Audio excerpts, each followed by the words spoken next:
Prime Minister Imran Khan, thank you so much for speaking to TRT World. Let's get straight to it. How concerned are you with the deteriorating situation in Afghanistan? Well, let me just say that what at one point we expected a bloodbath, because if you see what happened after the Soviets left in 1989, there was a bloodbath in Afghanistan. Hundreds and thousands of Afghans died after that. And that's how Taliban emerged. In taking of Kabul, there would be a bloodbath. But so in that way, it has been an incredibly peaceful transfer of power. Very unexpected. However, now the problem is this looming humanitarian crisis, because a government, an Afghan government that depended for 70 or 75% of its budget on foreign aid, the moment the foreign aid component goes, and that's what people feared, that with the Taliban coming in, there would be no foreign aid. So unless there is help in the short term, I mean in the long term, maybe the Taliban would be able to stand on their feet. But in the short term, unless they are provided aid, there is a grave danger of a collapse of a government, chaos, and a humanitarian crisis. A lot of this depends on the international recognition of the Taliban government in Afghanistan. Is Pakistan going to recognize the Taliban government? And if so, when? Well, you know, our government decided that we would be consulting all the neighbors of Afghanistan. We will discuss with them about the timing of when to recognize the Taliban regime. So we are in discussion. And so Pakistan alone recognize the Taliban is not going to make much difference. It has to be preferably, the United States and Europe and China and Russia. But if all the neighbors get together, who are going to be the most affected if there is chaos in Afghanistan, if we all get together and sort of form a joint policy when to recognize them, I think it would have more impact than simply Pakistan recognizing them. But it's a difficult position for Pakistan, because unless and until there is recognition of the Taliban government, humanitarian aid supplies, all the reserves that are frozen abroad for the Afghan government, they can't necessarily be released. The big question is, when is the United States going to recognize them? Do you expect the United States to recognize the Taliban government? Sooner or later, they'll have to. At the moment, as you can see in the Senate hearing, in the media, there is shock, confusion in the US. They are completely surprised by this outcome of, after 20 years, Taliban coming back again. And there is at the moment finding scapegoats. I feel very unfairly targeting President Biden. I think it's unfair because what could he do?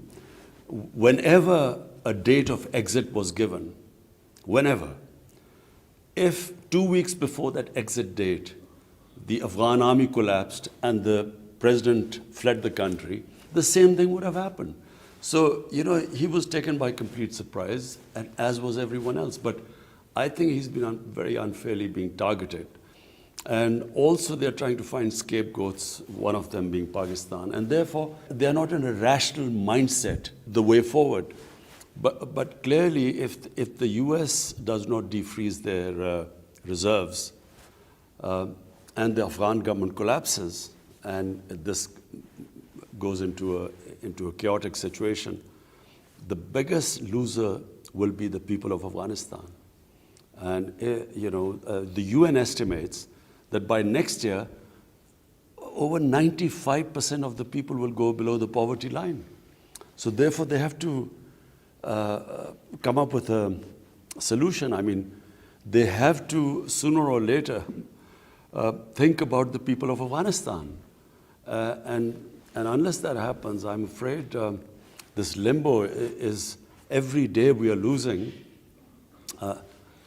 The Afghan population is, the crisis is going to deepen. You were talking about finding scapegoats.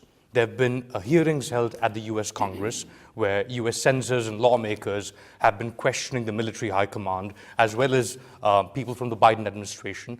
And time and again, they single out Pakistan.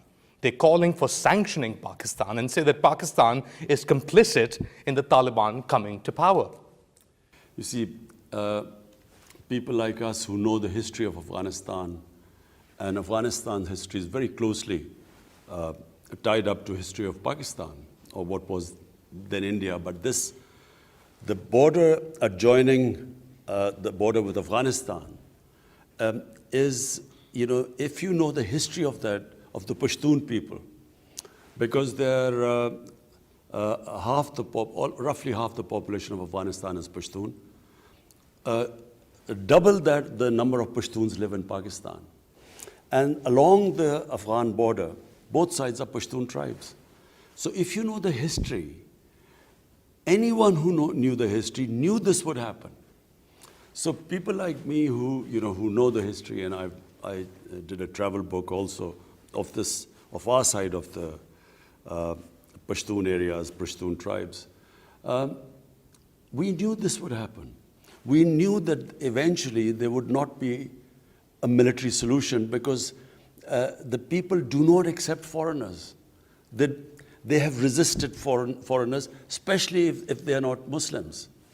And the Pashtun tribes might fight each other, but when a foreigner comes, they get together. And then the second characteristic of a Pashtun is that they seek revenge. If there's someone is killed in their house, they will seek revenge. And to seek revenge, they will join the militants. So on this side of the border, exactly the same thing happened when we decided to become an ally of the US. Because the Taliban were Pashtun, sympathies for Taliban not because of the religious ideology, but because of the Pashtun nationalism. On our side of the border, we had for the first time the Pakistani Taliban. And they called us collaborators and started attacking us, which is the TTP, the Pakistani Taliban. Exactly the same thing happened on the other side. The more collateral damage, the more drone attacks or aerial bombing, the more night raids where people were humiliated or killed, the more the militant ranks swelled. So the Taliban movement grew over a period of time. And by 2008, I went to the US.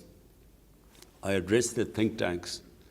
I met Joe Biden as a senator. I met John Kerry as a senator. And I explained to them. But then I realized that they were clueless. The American public had no idea what was going on in Afghanistan. Hence, they are completely taken by surprise. They thought they had built a democratic government, that they had liberated their women. People in the US thought like that, and there were so few American casualties. So Afghanistan was, something which was not in their minds. So when this suddenly happened, they had been all taken by surprise. And therefore, you see this in Senate, the sort of questions being asked. They had no idea that this was happening. But believe me, in Pakistan, people who knew Afghanistan's history, Army Chief in 2010, General Kiani, went to meet President Obama. He explained to them that there will not be a military solution, that the moment you lead, the Afghan army will collapse. He told them that, look, you will leave a mess there, and we in Pakistan will suffer the consequences. But they had no idea. Some people say that this position of yours, now looking back in retrospect, is quite prescient. But they also accuse you because of the stand of they call you Taliban Khan. You see, it was this awful, arrogant, imperialistic attitude of the Americans under George Bush, when he said, either you're with us or against us. After 9/11, this amazingly ridiculous statement, if you do not support our policies, you're against us. So therefore, if I did not agree with this military solution in Afghanistan, then I was pro-Taliban. And that's why they're all in a state of shock. Are you pro-Taliban? I'm anti-military solutions. I do not believe that the way to solve world's problems are using military means. I was against the Iraq war. If there's an objective analysis done about what has happened in Iraq, I even objected to my own country using military means, for instance, in East Pakistan, when we used military to resolve the issue. I do not believe in military solutions. But in this case, I knew the subject much better than anyone in the US understood. So therefore, it was this amazing thing that, if you criticize the US policies, you were anti-American and you were pro-Taliban. And you didn't have to spend $2.5 trillion to get to that conclusion. Even I objected to Pakistan becoming involved in this war. We had nothing to do with 9/11. No Pakistani was involved. Al-Qaeda was in Afghanistan. We had no militant Taliban even in Pakistan. So what had Pakistan to do with this war, where a country loses 80,000 people?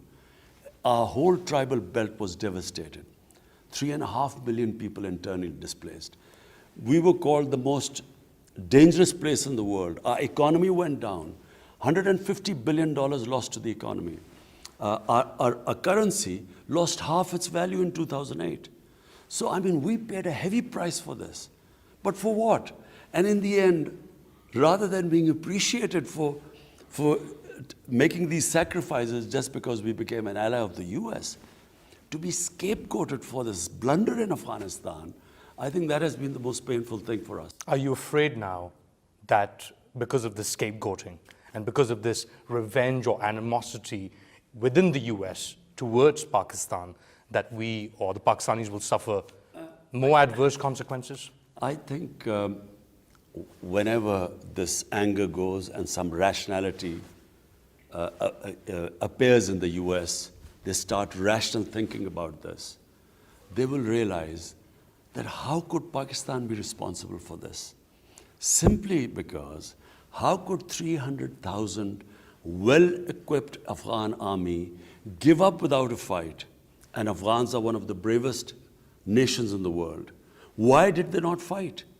It wasn't because of Pakistan. How could they give up to 60 to 70,000 lightly armed militia? If Pakistan was helping them, they appeared in Kabul on motorcycles without shoes. Compare them to the Afghan army. So if you do an analysis of why that happened, why did they not fight, the conclusion will be anything but Pakistan was responsible. The conclusion will be, number one, Afghans have always resisted foreign occupation. They are a very independent people. They're basically a free nation, free-thinking people.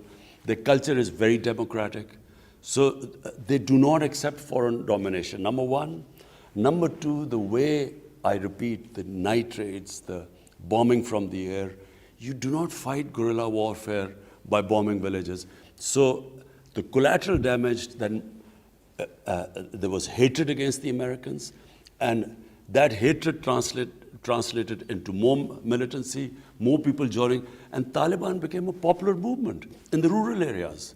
So that was the reason why in the end they didn't win. It wasn't because of Pakistan. Now the Taliban is in power and Pakistan is left behind once again to deal with the fallout of a hasty US withdrawal. Recently, you wrote in a Washington Post opinion piece that the international community will want to see the inclusion of major ethnic groups in the Afghan government. But I spoke to senior Taliban leaders in Kabul, and they say that there is no way that they will allow the inclusion of people like Hamid Karzai, even Abdullah, people that were part of the previous dispensation during which the Taliban lost a lot of their own people, families, and so on and so forth. So where's the disconnect there? What does Pakistan do if the Taliban refuses an inclusive government as Pakistan and the international community has been pushing? Look, from Pakistan's point of view, when we say an inclusive government, we recognize and everyone recognizes, even the Taliban would recognize, that Afghanistan is a multi-ethnic group. Pashtun are around about 50% of the population. Then there's a big Tajik minority.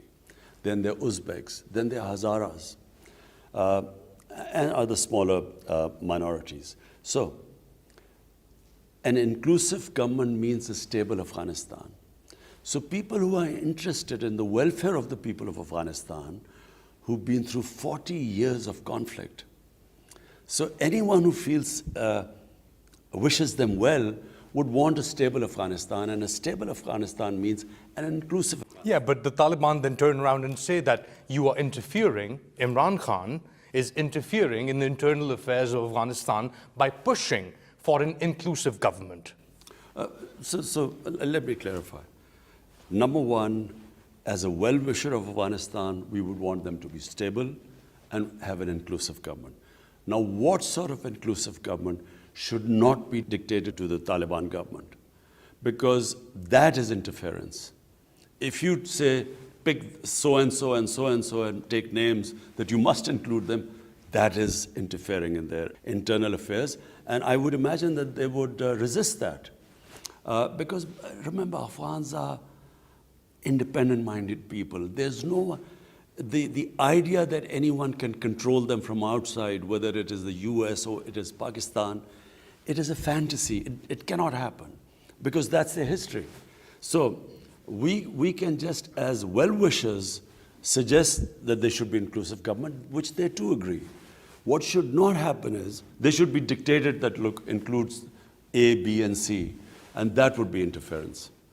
It's a fractured society, Afghanistan. It's a fractured polity, especially with various different groups of the Taliban now inside the country, in Kabul, in power. They can't even communicate with themselves. Do you think they'll effectively be able to communicate what they want, where they stand, and where they want to take Afghanistan to the international community? Look, I think... And also tying in with Pakistan, because Pakistan, or the international perception is that Pakistan controls the levers of the Taliban. They control the Taliban. Look, again, people don't understand the Afghan character. You cannot control people of Afghanistan. And history as a guide, I mean, look at the history of Afghanistan and say, look at the history of the whole of India. You had one battle, and whoever won the battle controlled India. Afghanistan was never like that. As I repeat, it is a decentralized democratic system. They are very democratic people.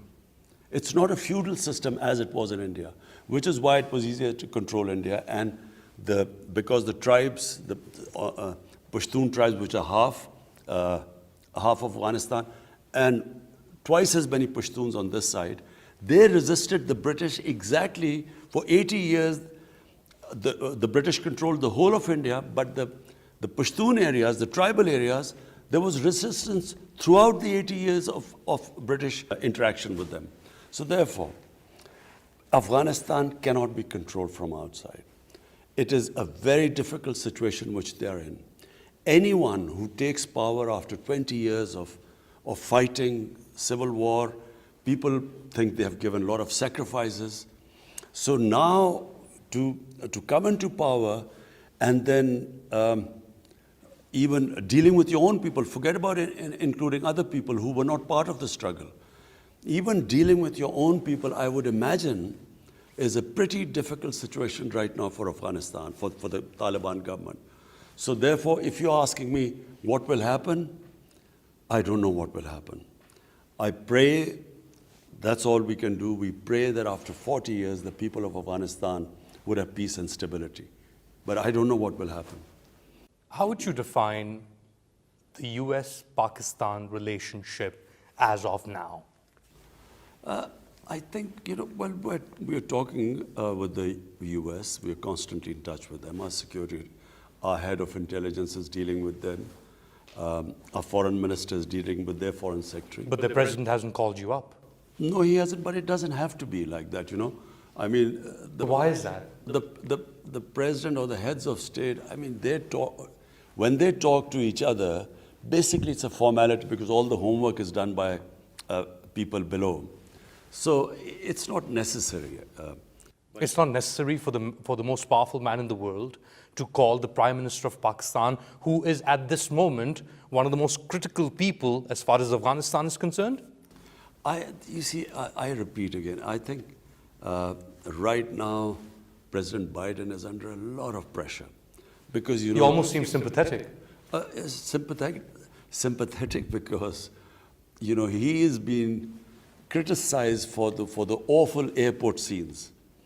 But, you know, my contention is, how could he predict that 2 weeks before the exit, the president would flee the country and the Afghan army would collapse? We couldn't predict it. Taliban couldn't predict it. So how could he predict it?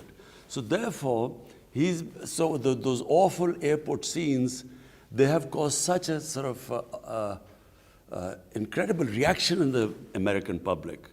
And of course, then Taliban taking over.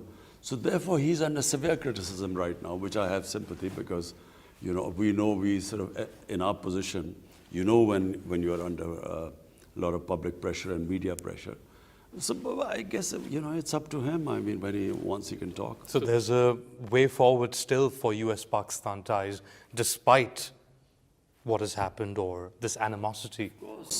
Of course. I mean, you know, the US-Pakistan ties have been, you know, over 50, 60 years since Pakistan became part of SEATO and CENTO, and then in the Cold War we were with the US. Ties go up and down, you know, you have your highs and lows. But I think on Afghanistan, it is critical that US now plays a part. Because, you know, look, they were there for 20 years.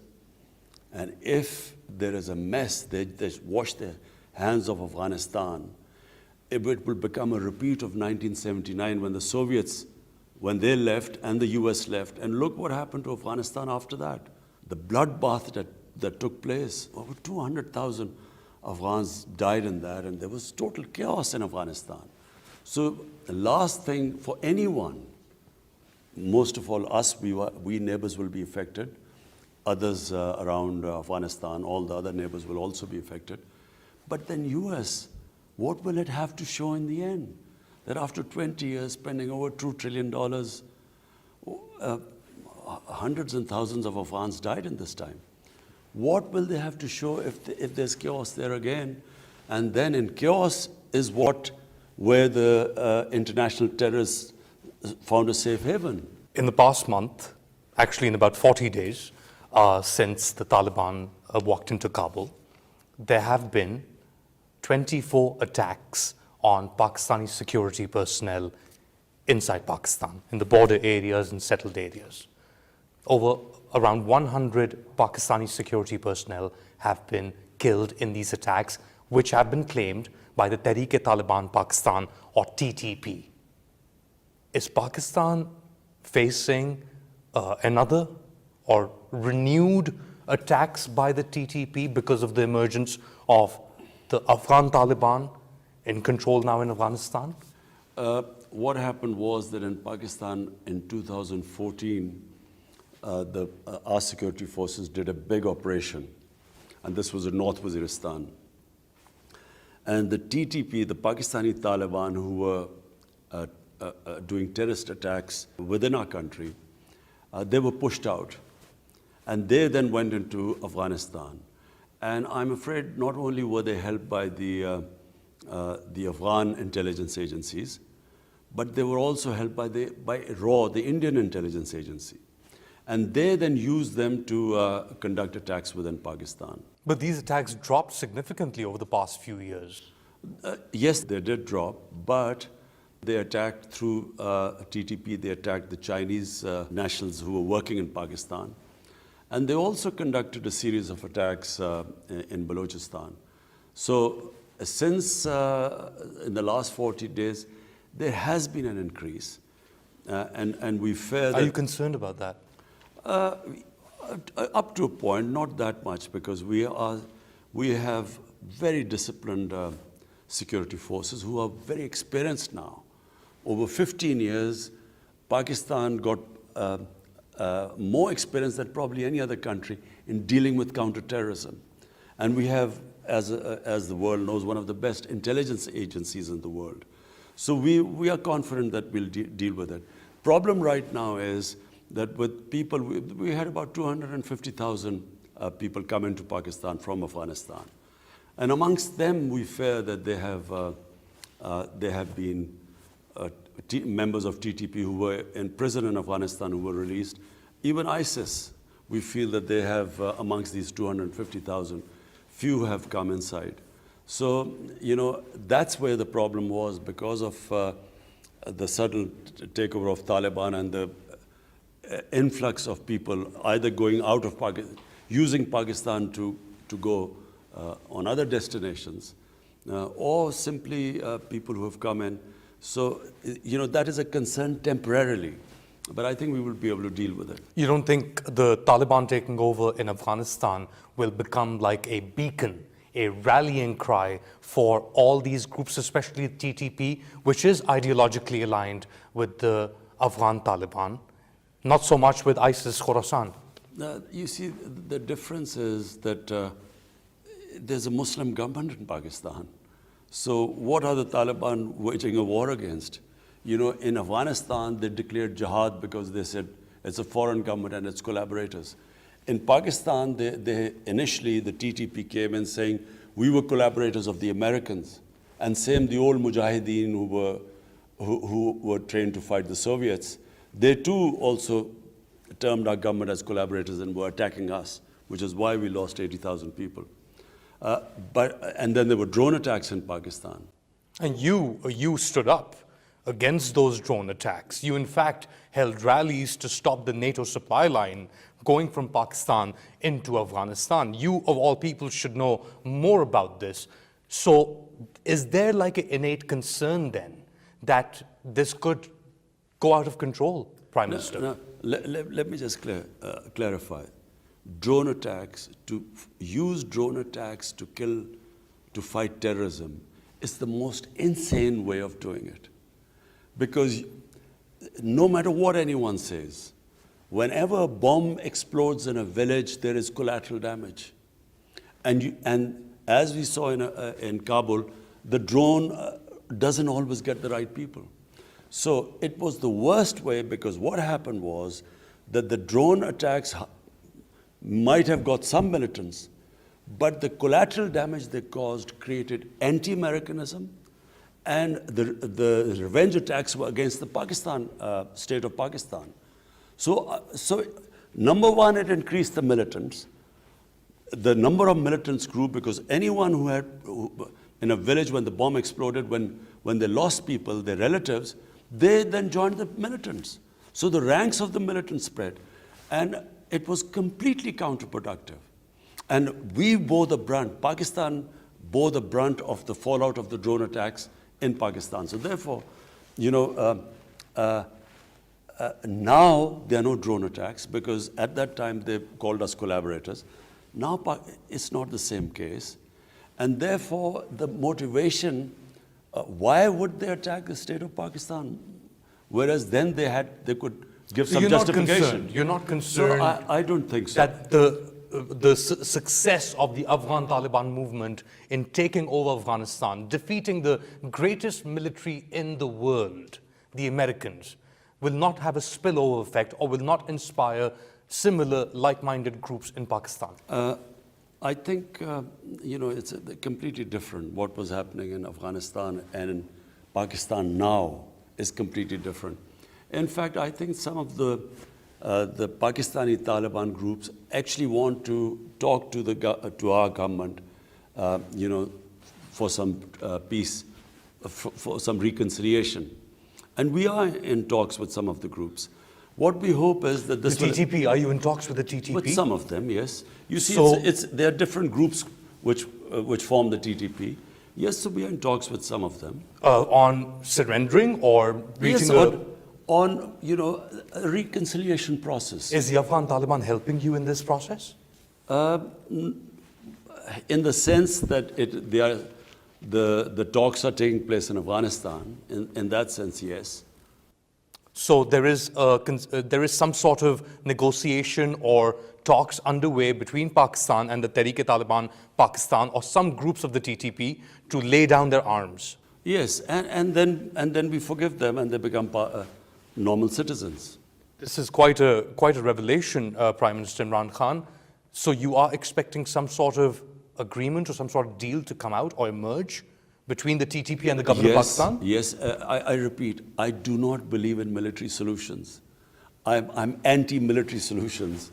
So I always believe that, as a politician, political dialogue is the way ahead, which I always believed was the case in Afghanistan. So why is the TTP US. attacking Pakistani security forces if they're talking to you and trying to reach a negotiated settlement?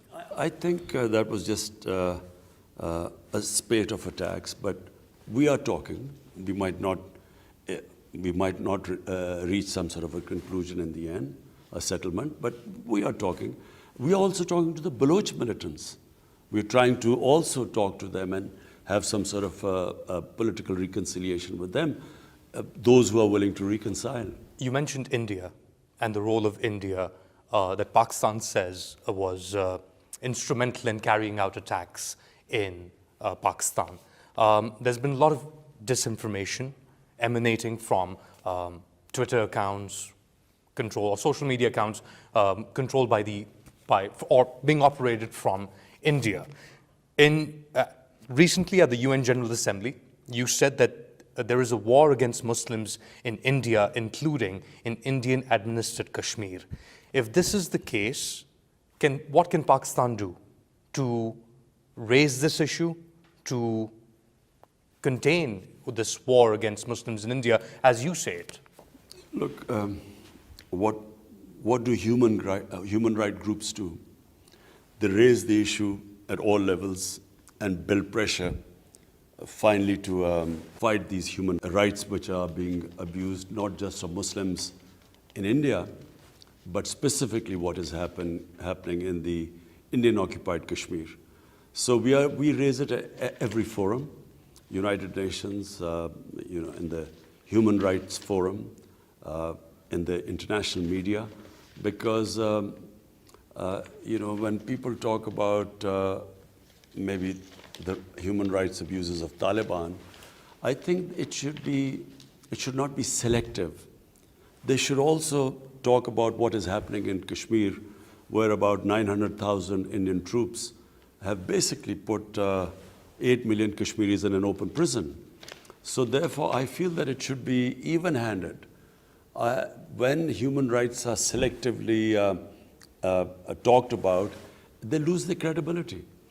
I feel very strongly that the world, the international community, should, and the countries, the powerful states, should talk about what is happening to the people of Kashmir. And that's it, lip service on talking about people of Kashmir? That's how pressure is mounted. In East Timor, there was... But now the Indians are part of the Quad. They were hosted by, Narendra Modi was hosted by Joe Biden, and they're forming an anti-China bloc. And India is one of the critical components of that. So my two observations. One, that when people who you are allied with, you ignore the human rights abuses, and you only worry about the countries who you're opposed to, and you mention their human rights abuses, you lose your credibility in that.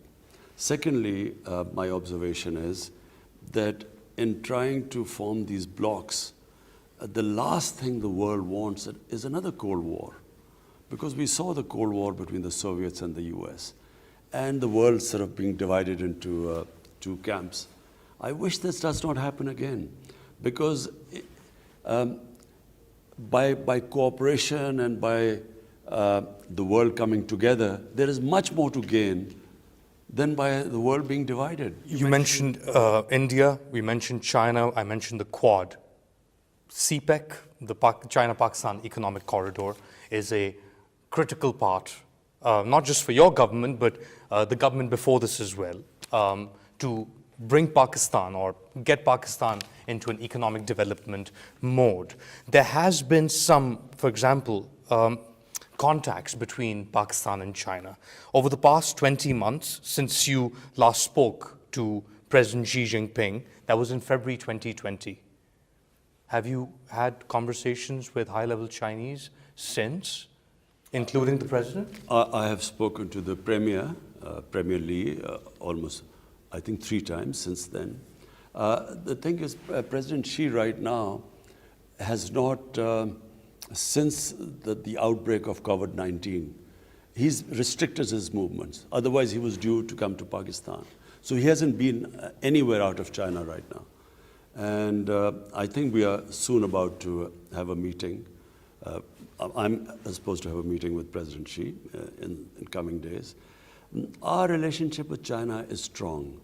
It always has been very strong. Pakistan-China relationship goes back 70 years. And through all our ups and downs, basically this relationship has withstood the test of time. So you're positive that despite the slow progress maybe of some CPEC projects, it's all good as far as Pakistan-China? Yes, we just had the JCC meeting recently, and it's heading in the right direction. Unfortunately, COVID has caused huge disruptions in the world, and especially in our communication.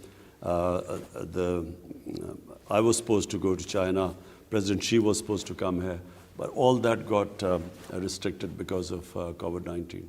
Finally, you're talking about major disruptions in the world. The dollar hit 172 to the rupee, or rupee hit 172 to the dollar. The price of oil per litre in Pakistan is now at 127. Your government just increased those rates. Is Pakistan facing an economic crisis? It's not Pakistan. COVID-19 has disrupted supplies all over the world. Commodity prices all over the world have gone up. In fact, Pakistan is still cheaper than other countries. But is Pakistan hurting as a result of it? Like most developing countries, in fact, developed countries too. In fact, look what's happening to India. India, there's massive increase in poverty because of COVID-19. So Pakistan also has been affected by the rise of commodity prices. So the rise of prices, inflation in Pakistan is basically imported inflation. Oil prices have almost gone 80% in the past 5 months. So Pakistan imports oil, then unfortunately we had to import wheat, and wheat prices have gone up. All commodity prices have gone up. Palm oil, which is 70% of we consume in Pakistan, is imported. And so that doubled too. So we imported this inflation into Pakistan, which obviously causes people problems. But this is temporary. We feel that with the resumption of the supply lines, things will settle down in a few months. But the opposition disagrees. It says that your government is incapable of coming out with a proper fiscal policy because you've changed finance ministers or people in charge of the finance ministry multiple times. What else would the opposition say? They are such a motley lot. They are fighting for their survival. They are deeply divided. They are facing massive corruption charges. In fact, this country would have been in a different phase of our evolution had it not been for the 30 years of plunder by these two families. They're not political parties, they're family limited companies. They're just two families which plundered this country. And so they're in disarray right now. And therefore they pick on anything. They don't realize that this country coped with the COVID crisis better than almost any country in the world. We were in the top 4 or 5 countries which not only saved our people from COVID, but we also saved up people from the economic disaster, which when you shut down your economy, you create massive poverty. We are one of the few countries which navigated between the two. And mashallah, thanks to the Almighty, very successfully. So now they have to pick on things. I mean, that's the role of opposition. But I would imagine they're pretty desperate right now. Prime Minister Imran Khan, thank you so much. Thank you. Thank you.